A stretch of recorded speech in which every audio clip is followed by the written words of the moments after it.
अगर देखो कोई भी पानी की प्रॉब्लम्स को सोल्व करता है ना, तो उसे 2 नोबेल प्राइज मिलने चाहिए, एक नहीं। एक तो पीस के लिए और दूसरा साइंस के लिए। पीस के लिए कैसे? देखो आप हमारे देश में देखिए, विभिन्न राज्यों के बीच में किस प्रकार से टेंशन्स रहती है पानी के बंटवारे को लेके। एक तरफ कर्नाटक और दूसरी तरफ तमिलनाडु, एक तरफ हरियाणा, दूसरी तरफ पंजाब। ऐसे ऐसे विभिन्न राज्यों के बीच में न जाने कितने डिस्प्यूट्स हैं पानी के बंटवारे को लेके। ये तो हमने देश के अंदर की बात की, विभिन्न राज्यों के बीच में टेंशन्स पानी को लेके। बट आप विभिन्न देशों के बीच में देखिए, इंडिया बांग्लादेश का dispute Teesta water river agreement को लेके, इंडिया नेपाल के बीच में डिस्प्यूट कोसी रिवर और दूसरी छोटी छोटी रिवर्स को लेके। हर जगह आपको पानी के बंटवारे को लेके टेंशन्स देखने को मिलेंगी ही। इंडिया पाकिस्तान देख लीजिए, इंडस वाटर ट्रीटी साइन हुई, लेकिन काफ़ी मतलब ऐसी ट्रीटी थी, इंडिया की सिचुएशन काफ़ी बढ़िया थी, अपर रिपेरियन स्टेट है, बावजूद इसके इतनी उदार ट्रीटी इंडिया ने पाकिस्तान के साथ साइन की, जो कि नहीं करनी चाहिए थी। चलो पॉइंट पे आते हैं। पॉइंट ये है, पानी की प्रॉब्लम अगर सोल्व होती है ना, तो विभिन्न देशों के बीच में और देश के अंदर विभिन्न प्रोविंसेस के बीच में टेंशन्स काफ़ी ज़्यादा कम हो जाएगी। इसलिए जो भी इस प्रॉब्लम को सोल्व करेगा उसको पीस के लिए नोबेल प्राइज़ मिलना चाहिए। दूसरा, उसको नोबेल प्राइज़ मिलना चाहिए साइंस के लिए, क्योंकि देखो पानी की बहुत ज़्यादा स्कैरिसिटी हो रही है, कमी हो रही है, पानी कंटामिनेटेड हो रहा है पोल्यूशन के कारण। तो जो भी इसमें इनोवेशन लेके आता है R&D करके, कैसे डिसैलिनाइज किया जा सकता है पानी को, कैसे पानी को बचाया जा सकता है, तो उसे फिर साइंस के लिए भी नोबेल प्राइज मिलना चाहिए। डेट है आज की 15 मार्च 2024। आज 3 इश्यूज डिटेल से डिस्कस करेंगे। सबसे पहले इंडियन एक्सप्रेस और कुछ दूसरे न्यूज़पेपर्स का आर्टिकल कंपाइल करके डिस्कस करेंगे, 1 नेशन 1 इलेक्शन। वैसे सदाबहार सा इशू है, काफ़ी बार पहले भी डिस्कस हो चुका है, बट अब ज़्यादा रेलेवेंट इसलिए है क्योंकि रामनाथ कोविंद पैनल की रिपोर्ट आई है। रिपोर्ट की हाइलाइट्स भी डिस्कस करेंगे, थोड़ा डिटेल से इस आर्टिकल को डिस्कस करेंगे ताकि बार बार आर्टिकल्स आए तो डिस्कस ना करना पड़े। आज ही थोड़ा टाइम लगा के इसे कॉम्प्रिहेंसिव ढंग से डिस्कस कर देंगे। 1 नेशन 1 इलेक्शन कमेटी की रिकमेंडेशंस भी। दूसरा आर्टिकल, भूटान का एक एम्बिशियस प्लान है, एक सिटी स्टैब्लिश करना चाहता है भूटान, गेलेफू, लेकिन सिटी की लोकेशन अच्छी नहीं है, इंडिया की मदद चाहिए, क्या इंडिया को मदद करनी चाहिए, सारी डिटेल्स डिस्कस करेंगे। लास्ट में हमारे देश के विभिन्न शहरों में पार्किंग की समस्या बहुत ज़्यादा विकराल हो गई है, इसको हैंडल करने के लिए क्या किया जा सकता है, ये भी डिस्कस करेंगे। चलिए डिस्कशन स्टार्ट करते हैं। आज की डिस्कशन में फर्स्ट इंपोर्टेंट आर्टिकल देखो, पूर्व राष्ट्रपति रामनाथ कोविंद जी की अध्यक्षता में जो कमेटी गठित की गई थी ना, 1 नेशन 1 इलेक्शन के इशू पर अपनी रिपोर्ट देने के लिए, अब इस कमेटी ने अपनी रिकमेंडेशंस दे दी हैं। तो आज इस आर्टिकल में हम डिस्कस करेंगे क्या रिकमेंडेशंस दी गई हैं और पूरा एनालिसिस उन रिकमेंडेशंस का। आप ना सिलेबस में जीएस पेपर सेकंड के इस टॉपिक से आर्टिकल को रिलेट कर सकते हो। देखो, अमेरिका के फॉर्मर प्रेसिडेंट अब्राहम लिंकन ने एक बात बोली थी, democracy is a government by the people for the people of the people. अब इस स्टेटमेंट में बाय द पीपल का मतलब यह है, हमारी जो भी सरकार होगी ना, उसे कौन इलेक्ट करेगा? उसे इलेक्ट करेगी जनता, यानी पीपल, और वो इलेक्ट होगी फ्री एंड फेयर इलेक्शंस की सहायता से। यानी फ्री एंड फेयर इलेक्शंस किसी भी देश की डेमोक्रेसी के लिए सेंट्रल पिलर है, और इवन सुप्रीम कोर्ट ने भी फ्री एंड फेयर इलेक्शंस को संविधान का बेसिक स्ट्रक्चर का पार्ट माना है। संविधान का बेसिक स्ट्रक्चर क्या है, इससे संबंधित जजमेंट 1973 में आई थी। सुप्रीम कोर्ट ने केशवानंद भारती केस में कहा था, संविधान का जो बेसिक स्ट्रक्चर है ना, जिसमें ये सारी चीजें हैं, जैसे फेडरलिज्म है, फ्री एंड फेयर इलेक्शंस है, इसे सरकार नहीं छीन सकती संविधान को अमेंड करके भी। ये जुडिशरी ने कहा था 1973 की केशवानंद भारती केस की जजमेंट में। तो देखो, फ्री एंड फेयर इलेक्शंस जरूरी हैं किसी भी देश की डेमोक्रेसी में, लेकिन समय के हिसाब से उसमें बदलाव भी होना चाहिए। जैसे महात्मा बुद्ध ने कहा था, change is the only constant. हमारा कॉन्स्टिट्यूशन रिजिड होने के साथ साथ फ्लेक्सिबिलिटी भी देता है, ताकि समय के हिसाब से सोसाइटी की एस्पायरेशंस चेंज होती है ना, सोसाइटी की इच्छाएं चेंज होती है, सोसाइटी की विशेष चेंज होती है, तो उसी के हिसाब से संविधान को अमेंड भी किया जा सके। तो संविधान में दोनों चीजें हैं, फ्लेक्सिबिलिटी भी है और रिजिडिटी भी है। रिजिडिटी मतलब जैसे फ्री एंड फेयर इलेक्शन, इसको आप नहीं छीन सकते, लेकिन यह चीज रिजिड है, बट थोड़ी बहुत चीजें फ्लेक्सिबल भी दी गई हैं, तो दोनों फीचर्स हैं संविधान में। अब बात करें, ये हमने बैकग्राउंड डिस्कस कर लिया पूरा, अब बात करते हैं वन नेशन वन इलेक्शन की। ये पूरा कंसेप्ट आखिरकार है क्या? देखो, जब देश आजाद हुआ था ना, तो उस समय ऑलमोस्ट सभी राज्यों में और सेंटर में एक ही पार्टी की सरकार थी, इंडियन नेशनल कांग्रेस की। और इलेक्शंस ना सभी सरकारों के एक साथ ही होते थे, स्टेट के भी और सेंटर के इलेक्शंस भी। 1967 तक ऐसा ही चलता रहा। लेकिन बाद में देखो, अलग अलग राज्यों में ना दूसरी पार्टीज की और कोएलिशन गवर्नमेंट बननी स्टार्ट हो गई। और यह चीज स्टार्ट हो गई कि किसी राज्य में सरकार 5 साल नहीं चली। अब किसी राज्य में अगर सरकार 5 साल नहीं चलेगी, कोएलिशन गवर्नमेंट बनी है, सरकार बीच में ही गिर गई है, तो वहां पे तो इलेक्शन बीच में ही करवाने पड़ेंगे ना। तो 1967 के बाद एक साथ इलेक्शन का सिस्टम गड़बड़ा गया, क्योंकि राज्यों में कोएलिशन गवर्नमेंट बनना स्टार्ट हो गई थी। तो अलग अलग राज्यों के बीच बीच में इलेक्शन होने लगे। एक साथ इलेक्शन की जो परंपरा थी, जो सिस्टम बना हुआ था, वो खत्म हो गया। अब तो देखो, हाल ये हो गया है हमारे देश में ना, एवरेज हर 5 महीने में एक इलेक्शन होता है। तो समझते हैं आखिरकार वन नेशन वन इलेक्शन की जरूरत क्यों पड़ रही है और इससे फायदा होगा क्या। अगर हम देखो हिस्टोरिकल कंटेक्स्ट देखें, तो रामनाथ कोविंद जी की रिपोर्ट में यह मेंशन किया गया है कि 1932 की फ्रेंचाइज कमेटी ने सेंटर और प्रोविंशियल दोनों के साइमल्टेनियस इलेक्शंस रेकमेंड किए थे। दूसरा point, second general election India में कंडक्ट हुए थे 1957 में। तो उस समय भी कुछ राज्यों के इलेक्शन बाद में होने थे, लेकिन वहां पे हाउस को जल्दी डिसोल्व करके एक साथ इलेक्शन कंडक्ट करवाए गए थे। जैसे एग्जाम्पल दिया जाता है मैसूर प्रोविंस का, आज के समय में जिसे हम कर्नाटक बोलते हैं ना, तो उस समय कर्नाटक को मैसूर प्रोविंस बोला करते थे। तो मैसूर प्रोविंस का जो कार्यकाल है वो जून 1957 तक का था, पर अप्रैल 1957 में ही मैसूर प्रोविंस की असेंबली को डिसोल्व कर दिया गया, ताकि जनरल इलेक्शंस के साथ ही मैसूर प्रोविंस के इलेक्शंस को कंडक्ट करवाया जा सके। और इस पर सभी पॉलिटिकल पार्टी सहमत थी कि हां भैया, पैसा बचेगा तो ठीक है, कोई दिक्कत नहीं है। मतलब पॉइंट समझे ना।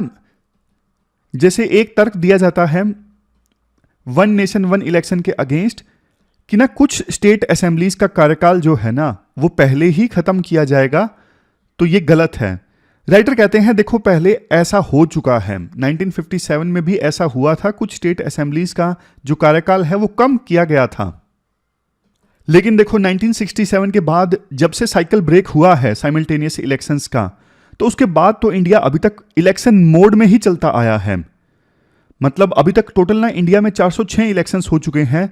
और एक समय तो हालात ऐसे थे 1971 से लेकर 1980 के बीच में, इस 10 सालों के अंतराल में ना 14 स्टेट्स में 3-3 बार इलेक्शंस कंडक्ट हो गए थे। और उड़ीसा में तो 10 सालों में 4 बार इलेक्शंस कंडक्ट हुए थे। लेकिन देखो, ये बार बार जो इलेक्शंस कंडक्ट होते हैं ना, इससे वोटर्स टायर्ड हो जाता है, भाई कितनी बार वोट दें। इंस्टीट्यूशंस जैसे इलेक्शन कमीशन और दूसरी पैरामिलिट्री फोर्सेस पे दबाव पड़ता है। और सबसे ज्यादा इनफ्रीक्वेंट इलेक्शंस की वजह से ना देश की इकोनॉमी पे फाइनेंशियल बर्डन काफी ज्यादा पड़ता है। 2019 के इलेक्शंस में 60,000 करोड़ रुपए खर्च हुए थे, 60,000 करोड़। कुछ एक्सपर्ट्स का मानना है कि इंडिया के इलेक्शंस वर्ल्ड के सबसे एक्सपेंसिव इलेक्शन हैं। और इसके बाद ऐसा देखा गया है, जब देखो बार बार इलेक्शंस होते हैं ना, तो देश की जीडीपी ग्रोथ रेट प्रभावित होती है। कैसे प्रभावित होती है, मैं आपको एग्जांपल देता हूं। आपको पता है सरकार काफी ज्यादा एक्सपेंडिचर करती है और इस वजह से इकोनॉमिक एक्टिविटीज होती हैं और ये देश की इकोनॉमी में कंट्रीब्यूट करती हैं और इससे देश की जीडीपी एक्सपेंड होती है। बट अब जैसे आप राजस्थान का इलेक्शन लीजिए, राजस्थान में अभी अभी इलेक्शंस कंडक्ट हुए थे, राजस्थान मध्य प्रदेश में। और जब इलेक्शंस कंडक्ट हुए थे तो काफी दिन मॉडल कोड ऑफ कंडक्ट लगी रही। मतलब सरकार कुछ एक्सपेंडिचर नहीं कर सकी, ज्यादा रूटीन के एक्सपेंडिचर चलते रहे, लेकिन फिर भी कामकाज सरकार का प्रभावित होता है। और अब एक बार फिर से मॉडल कोड ऑफ कंडक्ट लग गया राजस्थान में, मध्य प्रदेश में। तो मतलब वहां तो लगातार मॉडल कोड ऑफ कंडक्ट लगने की वजह से कामकाज प्रभावित हो रहा है, यानी एक्टिविटीज प्रभावित हो रही हैं। समझे? इलेक्शन पीरियड में देखो ऑलमोस्ट सारे सरकारी ऑफिशियल्स कुछ ना कुछ भूमिका निभाते हैं और एसेंशियल सर्विसेज की जो डिलीवरी है जनता तक वो प्रभावित हो जाती है। जैसे टीचर का एग्जांपल लीजिए, इलेक्शन में सारे टीचर्स लग जाते हैं तो फिर बच्चों की जो शिक्षा है वो प्रभावित होती है। एग्जीक्यूटिव मिनिस्टर्स भी कैंपेन में लग जाते हैं, मतलब मिनिस्टर्स वगैरह सारे इलेक्शन में कैंपेन में जुट जाते हैं तो उनका फोकस फिर पॉलिसीज पे नहीं रहता, चुनाव पे रहता है। इलेक्शंस की वजह से कंट्री की जो सोशल हार्मनी है वो भी प्रभावित होती है, क्योंकि अलग अलग पॉलिटिकल पार्टीज के जो लीडर्स हैं वो हेट स्पीचेस वगैरह देते हैं और इससे देश में धर्म के नाम पे लोगों को बांटा जाता है, जाति के नाम पे बांटा जाता है। समझ गए? रामनाथ कोविंद रिपोर्ट में कहा गया कि 47 पॉलिटिकल पार्टीज में से ना 32 political parties one nation one election के फेवर में हैं, 15 पॉलिटिकल पार्टीज अपोज कर रही हैं। मतलब जो ज्यादा पॉलिटिकल पार्टीज है ना हमारे देश में वो वन नेशन वन इलेक्शन के फेवर में हैं।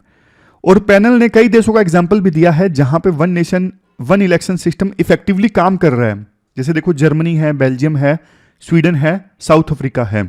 इसके बाद अब हम बात करते हैं इंप्लीमेंटेशन की। रामनाथ कोविंद कमेटी ने वन नेशन वन इलेक्शन को इंप्लीमेंट करने के लिए क्या रिकमेंडेशंस दी हैं। सबसे पहले पैनल ने ना वन नेशन वन इलेक्शन को 2029 के जनरल इलेक्शन से इंप्लीमेंट करने को कहा है। अब क्वेश्चन ये उठता है, वो स्टेट्स जिनका टर्म 2029 से पहले खत्म होगा क्या उनका कार्यकाल एक्सपेंड किया जाएगा? और वो स्टेट्स जिनका कार्यकाल 2029 के बाद खत्म होता है तो क्या उन स्टेट्स की असेंबली को डिजोल्व किया जाएगा, यानी उनका कार्यकाल कम किया जाएगा? इसके लिए देखो रामनाथ कोविंद कमेटी रिकमेंड करती है संविधान का आर्टिकल 83 जिसमें यह बोला गया है कि लोकसभा के इलेक्शंस हर 5 साल बाद कंडक्ट होंगे, और संविधान का आर्टिकल 172 जिसमें स्टेट असेंबली के इलेक्शंस को हर 5 साल बाद कंडक्ट करने की बात कही गई है। राइटर ने बोला है कि इन आर्टिकल्स को अमेंड कर दो और एक नया आर्टिकल ऐड करो 83A, एक नया आर्टिकल ऐड करो 83A जिसमें स्टेट असेंबली के टर्म को लोकसभा की टर्म के साथ में सिंक्रोनाइज करने की बात हो। कौन से आर्टिकल में? एक नए आर्टिकल में, आर्टिकल 83A जिसमें बोला गया हो कि लोकसभा के इलेक्शंस के साथ ही स्टेट असेंबली के जो इलेक्शंस हैं वो सिंक्रोनाइज होंगे। अब एक क्वेश्चन मैं आपसे पूछता हूं, क्या यहां पे आपको संविधान को अमेंड करने की आवश्यकता पड़ेगी? देखो अगर यहां पे आपको आर्टिकल 83A इंट्रोड्यूस करना है ना तो स्पेशल मेजोरिटी से काम चल जाएगा, लेकिन 50% स्टेट्स की रेटिफिकेशन की जरूरत नहीं है। पॉइंट क्लियर है ना? मतलब अगर आर्टिकल 83A इंट्रोड्यूस करना है तो इसके लिए आधे स्टेट्स की रेटिफिकेशन जरूरी नहीं है। अगला चैलेंज था कि अगर हंग असेंबली आ गई या फिर किसी राज्य में नो कॉन्फिडेंस मोशन पास हो गया तो अब देखो वेट तो होगा नहीं, मतलब कब लोकसभा के इलेक्शन होंगे तब जाके इलेक्शन होंगे स्टेट के। 2.5 साल बाद ही मान लीजिए किसी राज्य में सरकार गिर गई तो उसके बाद क्या होगा? तो ना रामनाथ कोविंद कमेटी ने यह बोला है कि मान लीजिए किसी राज्य में 2.5 साल के बाद ही सरकार गिर जाती है तो बचे हुए अंतराल के लिए ही इलेक्शन कंडक्ट होंगे, यानी 2.5 साल बाद जो इलेक्शंस कंडक्ट होंगे वो नेक्स्ट बचे हुए 2.5 ईयर्स के लिए कंडक्ट होंगे, ना कि 5 साल के लिए, ताकि ये जो साइकिल है साइमल्टेनियस इलेक्शंस का ये बरकरार रहे, डिसरप्ट ना हो। इवन देखो रामनाथ कोविंद पैनल ने ना वन नेशन वन इलेक्शन के फोल्ड में इवन लोकल बॉडी के इलेक्शंस को भी रखा है, लेकिन 100 दिनों के बाद, आफ्टर जनरल इलेक्शन, यानी जनरल इलेक्शन के 100 दिनों के बाद लोकल बॉडी के इलेक्शंस भी पूरे देश में एक साथ कंडक्ट होंगे। और इसके लिए क्या करना होगा? इसके लिए देखो एक तो संविधान में आर्टिकल 324A इंट्रोड्यूस करना होगा ताकि नए आर्टिकल 324A में यह लिखा जाए कि पूरे देश में सभी पंचायत और म्युनिसिपैलिटीज के इलेक्शंस एक साथ कंडक्ट होंगे। इसके साथ साथ आर्टिकल ना 325 को भी अमेंड करना होगा। ये देखो आर्टिकल 325 को भी अमेंड करना होगा। अभी पता क्या दिक्कत है? अभी एक दिक्कत ये है, जो स्टेट के इलेक्शंस और सेंटर के इलेक्शंस होते हैं ना उनमें वोटिंग लिस्ट अलग होती है, पंचायत और म्युनिसिपैलिटीज के इलेक्शंस में वोटर लिस्ट अलग होती है। तो ना आर्टिकल 325 को जब अमेंड किया जाएगा तो सिंगल इलेक्टोरल रोल होगा, मतलब वोटर्स की सिंगल लिस्ट होगी तीनों इलेक्शंस में यूज करने के लिए। इससे बहुत सारा जो खर्चा है वो बच जाएगा। और एक और इंपॉर्टेंट चीज, जब देखो आर्टिकल 325 को अमेंड किया जाएगा तो इसके लिए तो देखो आधे स्टेट्स यानी 50% स्टेट असेंबली से रेटिफिकेशन लेना जरूरी है। आप पूछोगे क्यों? मतलब पहले सर आपने बताया आर्टिकल 83 में नया आर्टिकल ऐड करने के लिए आर्टिकल 83A वहां पे तो 50% रेटिफिकेशन की आवश्यकता नहीं है, लेकिन आर्टिकल 325 को अमेंड करने के लिए क्यों आवश्यकता है 50% स्टेट्स के रेटिफिकेशन की? क्योंकि देखो पंचायत के जो इलेक्शंस है ना वो स्टेट से जुड़े सब्जेक्ट हैं। इस वजह से लास्ट में एक और recommendation, one nation one election के लिए इलेक्शन कमीशन को सारी तैयारी करनी होगी। हाँ, कंसल्टेशन या मदद ली जा सकती है state election commission of India की, लेकिन मेन जो तैयारी है वो इलेक्शन कमीशन ऑफ इंडिया ही करेगा। जैसे ईवीएम, वीवीपैट या फिर मैन पावर सबको मोबिलाइज करना, सारा काम इलेक्शन कमीशन ऑफ इंडिया का होगा। इस रिपोर्ट में देखो वैसे तो टोटल 11 चैप्टर्स हैं, 11 में से एक चैप्टर ऐसा भी है जो वन नेशन वन इलेक्शन से संबंधित कंसर्न्स को एड्रेस करता है। जैसे कुछ लोग बोलते हैं one nation one election conduct करने से सिटीजन्स के जो राइट्स हैं प्रभावित होंगे। रिपोर्ट में काफ़ी डिटेल्ड बताया जाता है कि संविधान का आर्टिकल 14, 19 और 21 ये गोल्डन ट्राइंगल ऑफ कॉन्स्टिट्यूशन है और ये आर्टिकल्स वायलेट नहीं होते हैं। Free and fair elections, rule of law, independent judiciary, ये बहुत इंपॉर्टेंट कॉन्स्टिट्यूशनल वर्च्यूज हैं, ये भी किसी प्रकार से वायलेट नहीं होते हैं, तो कंसर्न सही नहीं है। एक कंसर्न ये आता है कि ना वन नेशन वन इलेक्शन ये फेडरलिज्म को अंडरमाइन करते हैं। तो रिपोर्ट में लिखा गया कि संविधान का आर्टिकल 327 और आर्टिकल 328 ये बोलते हैं पार्लियामेंट और स्टेट्स के पास में पावर है इलेक्शन से संबंधित प्रोविजंस बनाने की, तो उसी पावर्स का इस्तेमाल करके संविधान को अमेंड किया जाएगा। कुछ पॉलिटिकल पार्टीज ने यह भी कंसर्न जाहिर किया कि अगर हंग पार्लियामेंट या फिर हंग असेंबली आती है तो क्या होगा। तो फिर रिपोर्ट में सरकारी या कमीशन का हवाला दिया गया, अगर किसी भी पार्टी को मेजोरिटी हासिल नहीं होती है तो गवर्नर क्या कर सकता है, प्री इलेक्शन कोalition को इनवाइट कर सकता है सरकार बनाने के लिए, जो लार्जेस्ट पार्टी है उसको इनवाइट किया जा सकता है, या फिर पोस्ट इलेक्शन कोalition को इनवाइट किया जा सकता है। समझ गए? लास्ट में एक ऑप्शन ये भी है पोस्ट इलेक्शन कोalition, जिसमें कुछ पार्टी डायरेक्टली सरकार में हो और कुछ बाहर से समर्थन दे रही हो, तो इनमें से कोई भी सरकार बना सकता है। ये सारे ऑप्शन कंसिडर किए जा सकते हैं। लेकिन लास्ट में देखो फिर भी कुछ कंसर्न्स तो है, मैं आपको कंसर्न भी बता देता हूं। मतलब एड्रेस करने के बावजूद कुछ कंसर्न्स तो अभी भी हैं।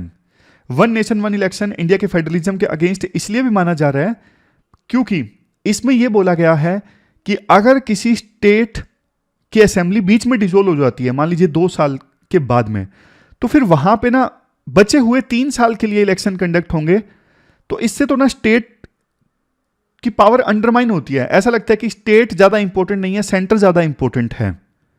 समझ गए? लेस इंपॉर्टेंट कंसीडर किया जा रहा है इस पूरी व्यवस्था में स्टेट को। फिर एक बात यह भी बोली जाती है कि जब देखो दोनों के इलेक्शन से एक साथ कंडक्ट होंगे ना, तो बड़े जो देश के इश्यूज है ना वो हावी हो जाएंगे और स्टेट संबंधित इश्यूज को जगह नहीं मिलेगी इलेक्शन कैंपेन में, तो लोकल मुद्दे दब जाएंगे।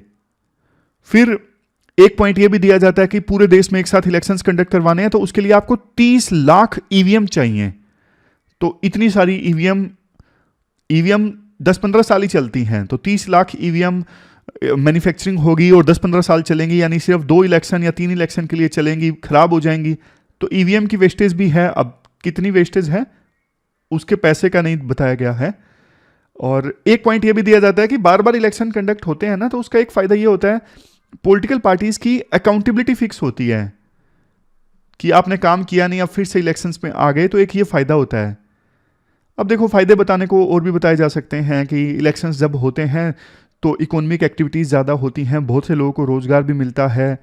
और बताने को ये भी बताया जा सकता है कि बार बार इलेक्शंस होने की वजह से पॉपुलिज्म देश में चलता है, बार बार ऐसी घोषणाएं की जाती हैं जो लॉन्ग टर्म विजन वाली नहीं होती।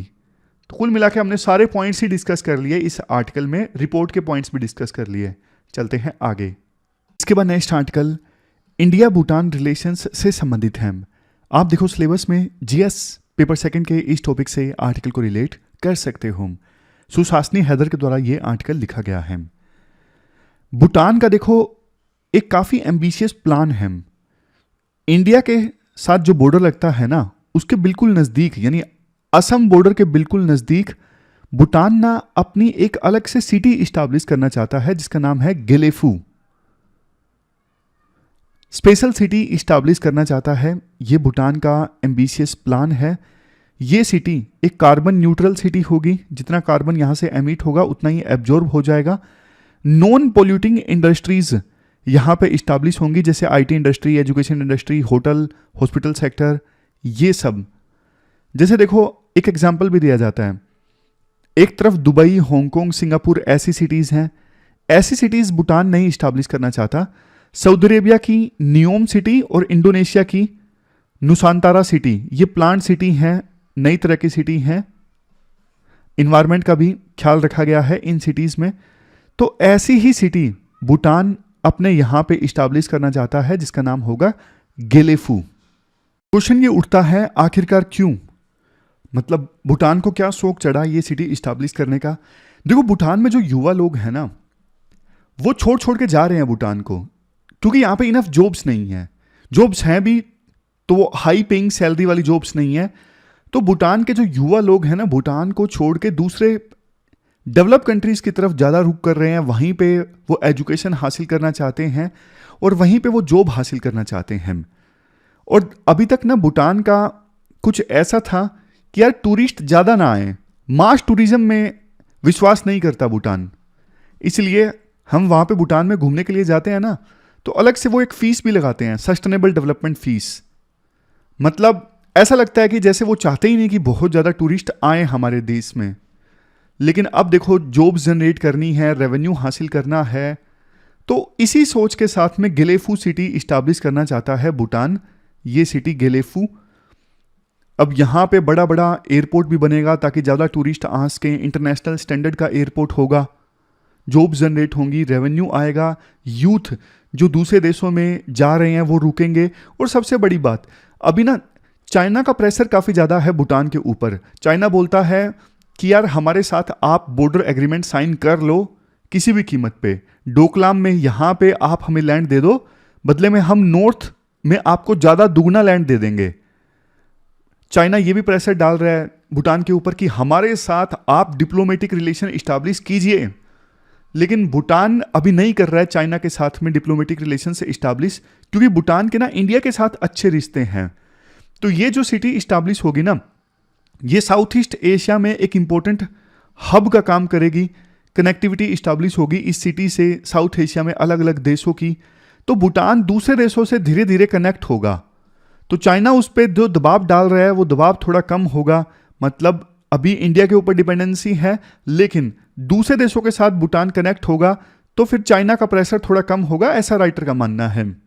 बट देखो दिक्कत जानते हो क्या है? दिक्कत ये है, ये जो गेलेफू सिटी है ना, ये बिल्कुल फॉरेस्ट के बीचों बीच है। अब यहाँ पे कई बार तो हाथी आ जाते हैं घूमते फिरते। पहले ये मिलिटेंट प्रोन एरिया था, लेकिन 2003 में भूटान के साथ मिलकर इंडियन आर्मी ने यहाँ पे ऑपरेशन चलाया था, ऑपरेशन ऑल क्लियर। मतलब सिक्योरिटी संबंधित चैलेंजेस भी हैं, उतने ज़्यादा नहीं है लेकिन चैलेंजेस तो हैं। लेकिन उससे भी बड़ा चैलेंज ये है, ये गेलेफू सिटी जो है ना, ये गेलेफू सिटी बिल्कुल फ्लड प्रोन एरिया है। बार बार बाढ़ आ जाती है यहाँ पे, बारिश का कोई पता नहीं है। तो क्या सस्टेनेबल है ये सिटी? इस पे क्वेश्चन उठते हैं। बट देखो इंडिया की सहायता से इस प्रोजेक्ट को सक्सेसफुल बनाया जा सकता है और ये भूटान भी जानता है। इस वजह से भूटान के राजा जिन्होंने इस सिटी के प्लान को प्रपोज किया दिसंबर 2023 में, वो बहुत इंटरेस्ट ले रहे हैं कि इंडिया की मदद ली जाए इस सिटी को इस्टेब्लिश करने को लेके। भूटान के जो प्रधानमंत्री हैं वो भी अभी भारत की यात्रा पर आए थे इसी हफ्ते, तो उन्होंने भी भारत में प्रधानमंत्री मोदी के साथ मुलाकात की, दिल्ली गवर्नमेंट और महाराष्ट्र गवर्नमेंट के रिप्रेजेंटेटिव के साथ मुलाकात की कि इस प्रोजेक्ट को कैसे सफल किया जाए। गेलेफू माइंडफुल सिटी, ये 1000 स्क्वायर किलोमीटर का एरिया होगा, स्पेशल एडमिनिस्ट्रेटिव जोन होगा भूटान के अंदर। यहाँ पे कानून भी इन्वेस्टर फ्रेंडली होंगे, यानी इन्वेस्टर्स के लिए अलग से कानून होंगे, इन्वेस्टर फ्रेंडली होंगे। जैसे हमारे देश में कुछ कुछ गिफ्ट सिटी के लिए सरकार कहती है हम लाज थोड़े लिबरल बनाएंगे, उसी टाइप में। अब बात इंडिया की आती है, क्या इंडिया को मदद करनी चाहिए भूटान की? जाहिर तौर पे आपको भी पता है, राइटर हाँ ही बोलेंगे। राइटर कहते हैं देखो अभी तक ना भूटान एक ऐसा देश है जो चाइना के पाले में नहीं गया है। बाकी तो देखो श्रीलंका, नेपाल, हर जगह चाइना का इन्फ्लुएंस बढ़ रहा है। इंडिया कभी नहीं चाहेगा कि भूटान किसी भी प्रकार से चाइना के इन्फ्लुएंस में जाए। जो गलती इंडिया ने श्रीलंका में हम्बनतोता पोर्ट में की, वहां पे इंडिया ने मदद नहीं की थी श्रीलंका की हम्बनतोता पोर्ट को डेवलप करने में। श्रीलंका चाइना के पास चला गया और बाद में चाइना से मदद ली, प्रोजेक्ट फेल हो गया और चाइना को लीज पे दे दिया। अब श्रीलंका ने यह हम्बनतोता पोर्ट, डेट ट्रैप में फंस गया श्रीलंका। तो इंडिया नहीं चाहेगा किसी भी प्रकार से भूटान चाइना से मदद ले और चाइना के डेट ट्रैप में फंस जाए। इंडिया की सिक्योरिटी के लिए बहुत बड़ा खतरा। और वैसे भी देखो, एक चीज ये है, कभी ऐसा हुआ नहीं है भूटान ने इंडिया से मदद मांगी और इंडिया ने इनकार किया हो। इंडिया तो वैसे भी साउथ एशिया में ये बनाना चाहता है grid corridor, south Asian power grid, ताकि भूटान और नेपाल से जो इलेक्ट्रिसिटी प्रोड्यूस होती है उसे बांग्लादेश, श्रीलंका, इन देशों में पहुंचाया जा सके। इस पे इंडिया काम कर रहा है। तो अगर ये जो रीजन है ज्यादा कनेक्ट होगा तो ये तो इंडिया के हित में ही है ना। इंडिया की एक्ट ईस्ट पॉलिसी को सक्सेसफुल बनाने वाली ये बात होगी। और दूसरा, इंडिया के ना बहुत सारे प्रोजेक्ट्स अब ठप से पड़ गए हैं, जैसे international north south transport corridor, western world के सैंक्शंस हैं ईरान और रशिया के ऊपर, उस वजह से ये कॉरिडोर आगे नहीं बढ़ पा रहा है। IMEC, ये जो नया कॉरिडोर इस्टेब्लिश हुआ था, ये भी अब आगे नहीं बढ़ पा रहा है। क्यों? क्योंकि इजराइल और हमास के बीच में युद्ध स्टार्ट हो गया है। तो कम से कम देखो, अब इंडिया के पड़ोस में ये जो प्रोजेक्ट है ये इंडिया सक्सेसफुल बना सकता है और इससे साउथ एशिया में कनेक्टिविटी इंक्रीज होगी और उसका सबसे बड़ा फायदा इंडिया को ही होने वाला है। हाँ देखो, इतना जरूर है कि इंडिया के मन में एक पल के लिए यह आएगा, इतनी बड़ी स्मार्ट सिटी जिसमें इंडिया को रिटर्न्स हासिल नहीं होंगे तो यहाँ पे क्या इन्वेस्टमेंट का फायदा होगा। देखो, इंडिया इमीडिएट इन्वेस्टमेंट ना देखे, लॉन्ग टर्म में देखे इंडिया को क्या फायदा होगा। जैसे देखो, श्रीलंका में इंडिया ने इन्वेस्ट किया, अभी इकोनॉमिक क्राइसिस थे तब, तो गुडविल हासिल हुई। बांग्लादेश की हमने मदद करी, बांग्लादेश से हमें गुडविल हासिल हुई। तो कुछ चीजें ना लॉन्ग टर्म में इन्वेस्टमेंट देती हैं, लेकिन गुडविल जो मिलती है ना उससे पड़ोस में एक कोऑपरेशन पैदा होता है, पड़ोसी देशों के साथ संबंध मजबूत होते हैं, फिर वो समय आने पे वो देश आपका साथ देते हैं। तो ये ऐसी बातें राइटर के द्वारा की जाती हैं, थोड़ी थोड़ी आइडियलिस्टिक भी। अब चलते हैं अगले आर्टिकल की तरफ। इसके बाद नेक्स्ट आर्टिकल, देखो हमारे देश की सिटीज में ना पार्किंग की समस्या काफी ज्यादा बढ़ गई है। आप GS पेपर 1 में अर्बनाइजेशन टॉपिक से इस आर्टिकल को रिलेट कर सकते हो। पार्टिकल कह रहा हूं, पार्किंग की समस्या क्यों इंक्रीज हो गई है। एक तो देखो, लोगों का ना स्टैंडर्ड ऑफ लिविंग अब इंप्रूव हो गया है, तो ज़्यादा लोग पर्सनल व्हीकल्स अफोर्ड कर पाते हैं और कार, मोटरसाइकिल ज़्यादा एक्सेसिबल हो गए हैं। अब तो ऐसी ऐसी स्कीम्स कंपनीज निकालती हैं, 10,000 रुपये दो, कार ले जाओ, बाकी EMI से पैसे भरते रहो। पहले क्या हुआ करता था, हम ना इस सोच के साथ जिया करते थे, अभी मेहनत करते हैं, सक्सेस मिलेगी तो बाद में अपनी कार परचेज करेंगे, बढ़िया मोबाइल परचेज करेंगे। लेकिन आजकल ना ये कंपनीज जो है ना ऐसे ऐसे ऑफर निकालती हैं कि भैया सक्सेस का वेट मत करो, अभी ले जाओ फ्री में, बस EMI देते रहो, बाद में पैसे दे देना, अभी ले जाओ बस। ऐसे सिस्टम हो गए हैं। फिर हमारे देश में ना पब्लिक ट्रांसपोर्ट भी अच्छा नहीं है, तो लोगों को लगता है कि यार अपनी कार लेके जाएंगे तो ज़्यादा कन्वीनियंस होगी। लोगों को लगता है कि पब्लिक ट्रांसपोर्ट सिस्टम बहुत ज़्यादा भीड़ मिलेगी, अनरिलायबल है, लास्ट माइल कनेक्टिविटी नहीं है। तो ये रूट काज हैं प्रॉब्लम के। अब होता क्या है इससे, अब जैसे ड्राइवर है, किसी मार्केट में गया है, अब उसको पार्किंग का स्पेस ही नहीं मिला, ढूंढ रहा है इधर उधर, उसका टाइम वेस्ट हो रहा है। तो टाइम वेस्ट होता है, कार खड़ी है, सिर्फ चल रही है लेकिन खड़ी है, सिर्फ पार्किंग का वेट कर रहा है ड्राइवर, एमिशन ज़्यादा होता है। फिर घंटों जाम लगते हैं, जाम लगने से कितना नुकसान होता है, टाइम का, इकोनॉमी को कितना नुकसान होता है। बहुत सारी मार्केट तो इस वजह से बर्बाद हो जाती हैं कि वहाँ पे ना पार्किंग की समस्या है, इसलिए लोग उस मार्केट में जाना बंद कर देते हैं कि यार वहाँ पे नहीं जाएंगे, वहाँ पे गाड़ी की पार्किंग मिलती नहीं है। तो मार्केट वालों को नुकसान होता है, उस मार्केट में जिनकी दुकानें हैं उनको नुकसान होता है, इंफ्रास्ट्रक्चर पे काफ़ी लोड बढ़ता है, बहुत नुकसान होते हैं पार्किंग की समस्या की वजह से। पेडेस्ट्रियन के लिए स्पेस नहीं मिलता, पैदल चलने वालों के लिए। इसके अलावा पार्किंग का स्पेस ना होने की वजह से कई बार जो ग्रीन स्पेस है उस पर कब्जा कर लिया जाता है पार्किंग माफियाज के द्वारा, तो ग्रीन स्पेस पे असर पड़ता है। हर एक डायमेंशन से संबंधित नुकसान आप लिख सकते हो। सरकार ने क्या किया है इस चीज़ को एड्रेस करने के लिए? नेशनल अर्बन ट्रांसपोर्ट पॉलिसी 2006 ये आई थी। इसमें बोला गया था कि अपना पार्किंग फीस उतनी रखो जितना लैंड की वैल्यूएशन है, मतलब पार्किंग फीस ज़्यादा रखो आप लैंड की वैल्यूएशन के हिसाब से, ताकि लोग ज़्यादा से ज़्यादा पब्लिक ट्रांसपोर्ट का इस्तेमाल करें। आप ना पार्क एंड राइड फैसिलिटीज़ की व्यवस्था करो, मतलब कि जैसे मेट्रो है, दिल्ली मेट्रो में ना बहुत सारे लोग मेट्रो स्टेशन पे अपनी गाड़ी पार्क कर देते हैं और बाद में जहाँ पे उनको जाना होता है वहाँ पे वो चले जाते हैं। आप ऐसी व्यवस्थाएं करो। उसके बाद नेक्स्ट है national mission for sustainable habitat. इसमें सरकार ने बोला था सिटीज़ में सस्टेनेबल मोबिलिटी लाने के लिए क्या स्ट्रेटेजीज होनी चाहिए, वो सब बताए गए थे। और इसी मिशन में ये भी बताया गया था पार्किंग पॉलिसी कैसे होनी चाहिए ताकि पार्किंग की जो डिमांड है वो कम हो। फिर इसके बाद सिटी स्पेसिफिक पार्किंग पॉलिसीज भी आई हैं। कई सारी सिटीज़ जैसे हमारे देश में सूरत, अहमदाबाद, दिल्ली, पुणे, कोलकाता, बेंगलुरु, चंडीगढ़, इन्होंने अपने इंफ्रास्ट्रक्चर के हिसाब से पार्किंग पॉलिसीज बनाई हैं अपने अपने अर्बन एरियाज़ के लिए। फिर देखो guidelines for urban parking management. कुछ ऑर्गेनाइजेशंस हैं जैसे Ola mobility institute, the institute for transportation and development policy, उसके बाद centre for science and environment. इन सब ने भी ना अर्बन पार्किंग को मैनेज करने के लिए कुछ कुछ गाइडलाइंस दी हैं सरकार की मदद से, ताकि लोकल बॉडीज़ उन गाइडलाइंस की सहायता से पार्किंग की समस्या को एड्रेस कर सकें। तो सरकार ने क्या स्टेप्स लिए हैं वो आपको पता होने चाहिए। लेकिन ना सरकार ने जो स्टेप्स लिए हैं उनमें दिखते हैं, एक तो इन्फोर्समेंट नहीं है, इनएडिक्वेट इन्फोर्समेंट है पार्किंग फीस का, इलीगल पार्किंग अभी भी काफ़ी जगह देखने को मिलती है। इसके अलावा कोई मेजरेबल आउटकम नहीं है, जो स्टेप्स लिए गए हैं उनसे क्या रिजल्ट निकला, क्या पार्किंग की समस्या खत्म हुई, पार्किंग की समस्या की वजह से जो दिक्कतें होती हैं क्या वो दिक्कतें दूर हुई। एक क्रिटिसिज्म ये भी होता है पार्किंग की जो पॉलिसीज़ है ना दूसरी पॉलिसीज़ के साथ कई बार अलाइन नहीं करती, इस वजह से भी सक्सेसफुल आउटकम अचीव करना डिफिकल्ट होता है। वे फॉरवर्ड में बहुत सारे सजेशंस दिए जाते हैं, जैसे देखो पार्किंग पॉलिसीज़ दूसरी पॉलिसीज़ के साथ में कन्वर्ज होनी चाहिए, आपस में सिंक्रोनाइज होना चाहिए। ऐसा नहीं कि पार्किंग की पॉलिसी का ऑब्जेक्टिव कुछ अलग है और लोकल बॉडी के जो अर्बनाइजेशन संबंधी दूसरी पॉलिसीज़ हैं उनका ऑब्जेक्टिव कुछ अलग है, ऐसा नहीं होना चाहिए। लोकल गवर्नमेंट्स को रिसोर्सेज प्रोवाइड किए जाएं, एक्सपर्टीज़ प्रोवाइड की जाए ताकि वो बढ़िया से पार्किंग मैनेजमेंट को इम्प्लीमेंट कर सके।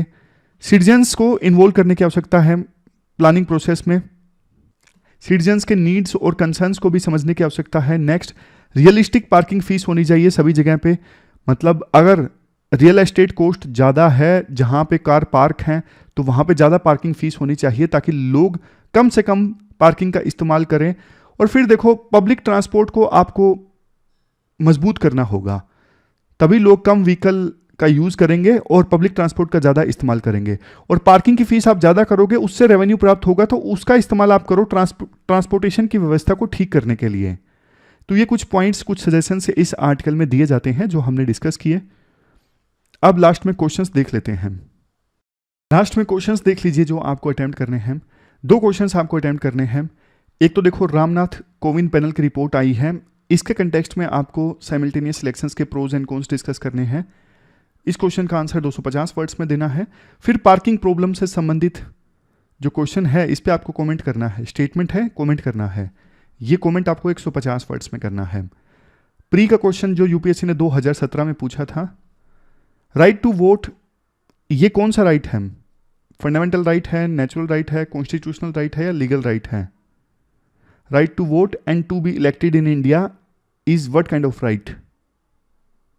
देखो यूपीएससी ने जब ये क्वेश्चन पूछा था ना काफ़ी कंट्रोवर्सी सी हुई थी, लेकिन फाइनली जब यूपीएससी ने अपनी की रिलीज की तो यूपीएससी ने बताया ये एक कॉन्स्टिट्यूशनल राइट है। कुछ कोचिंग सेंटर्स बोल रहे थे कि लीगल राइट है, बाद में यूपीएससी ने इसे कॉन्स्टिट्यूशनल राइट करार दिया।